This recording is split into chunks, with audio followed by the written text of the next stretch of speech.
Autant une ligne de travail importante pour nous, c'est la promotion de l'agriculture paysanne liée en particulier à la diversification productive basée sur des pratiques agroécologiques. Et pour faire ça, nous articulons beaucoup trois stratégies ou trois actions qui s'articulent les unes avec les autres.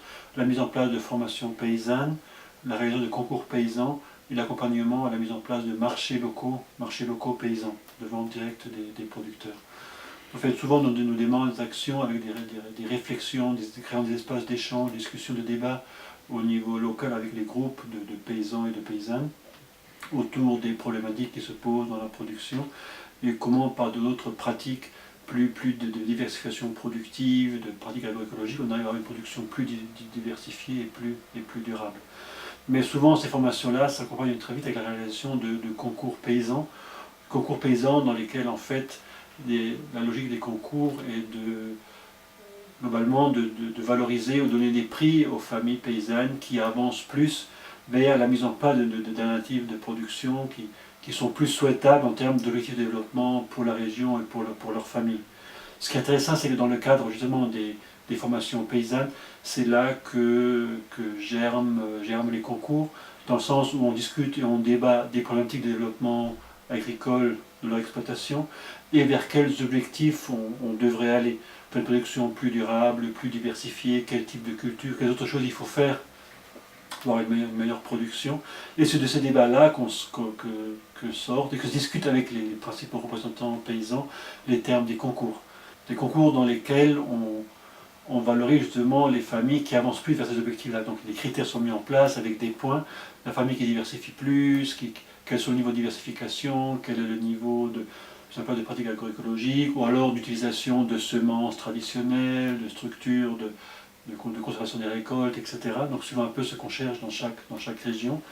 Ensuite, les règlements sont débattus donc à ce niveau-là. Ensuite, la visite des parcelles dans le déroulement du concours pour essayer de voir pour donner le pointage en fait aux familles. C'est aussi des occasions dans la pratique d'échange d'expériences, de visite de parcelles, d'observation. Donc on demande souvent aux familles d'accompagner ces visites avec des juges, qui sont des juges, pareil, c'est des personnes formées localement pour faire cela. Ensuite se termine le concours par l'activité de remise des prix.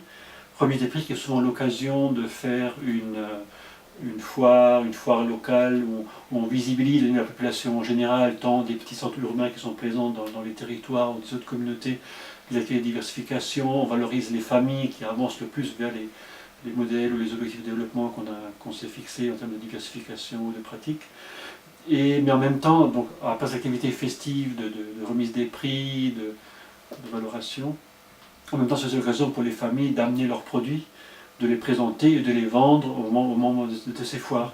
C'est là que commence la mise en place de marchés paysans, avec des foires d'abord épisodiques, une fois par an, mais très rapidement on passe à des activités plus. Quand les gens commencent à se rendre compte que leurs produits, très souvent, ils sont vendus très rapidement lors de ces foires par les habitants des petites villes où ils habitent ou d'autres habitants des villages. Très vite, on rentre dans une dynamique de créer des foires de réalisations de plus en plus fréquentes, jusqu'à passer à des marchés paysans hebdomadaires ou dans ce sens-là.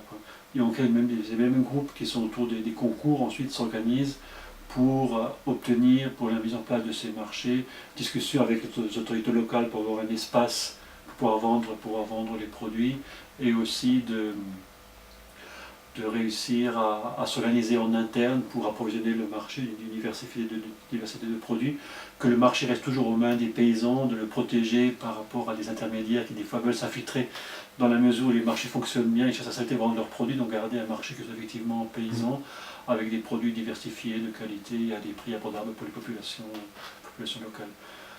C'est comme une activité s'emboîte dans l'autre, dans une logique de diversification productive et de consolidation de marchés locaux pour garantir la sécurité alimentaire des populations, des familles, mais aussi des populations locales, à partir d'un approvisionnement des produits localement, aussi plus sains, plus justes et avec des prix équitables aussi tant pour les consommateurs que pour les producteurs au niveau local.